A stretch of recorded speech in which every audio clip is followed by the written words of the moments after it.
بسم الله الرحمن الرحيم. عن أبي هريرة رضي الله تعالى عنه قال قال رسول الله صلى الله تعالى عليه وسلم فذلك مثل الصلوات الخمس يمحو الله به الخطايا رواہ البخاری۔ حضرت ابو ہریرہ رضی اللہ تعالیٰ عنہ فرماتے ہیں نبی کریم صلی اللہ علیہ وسلم نے ایک مرتبہ فرمایا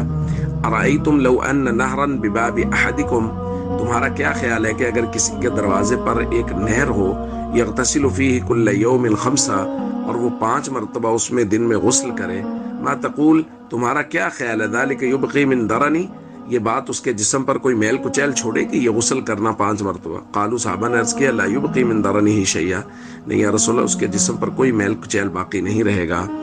آپ نے اس وقت وہ الفاظ ارشاد فرمایا جو آج ہم نے پڑھے، فذالک مثل الصلوات الخمس، حضور نے فرمایا یہی 5 نمازوں کی مثال ہے، یمحو اللہ بہ الخطایا، کہ اللہ تعالیٰ اس کے ذریعے سے مومن کے تمام گناہوں کو مٹا دیتا ہے اور اس کو گناہوں سے پاک صاف کر دیتا ہے۔ تو دوستو،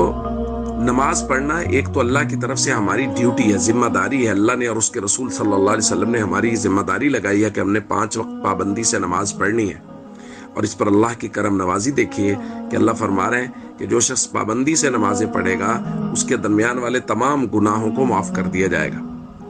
دوسری روایت میں فرمایا الصلوات الخمس، 5 نمازیں، والجمعۃ الی الجمعہ، ایک جمعہ سے لے کے دوسرا جمعہ، ورمضان الی رمضان، اور ایک رمضان سے دوسرا رمضان، یہ درمیان والے گناہوں کا کفارہ ہوتا ہے، مکفرات ما بینہن، یہ درمیان والے گناہوں کا کفارہ ہوتا ہے۔ بس ایک ہی شرط ہے، اذا اجتنب الکبائر، جبکہ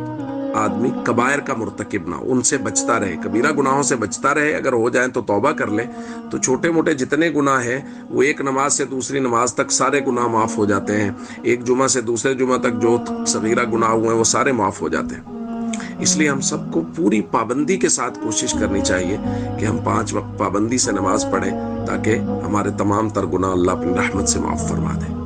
السلام علیکم ورحمۃ اللہ وبرکاتہ۔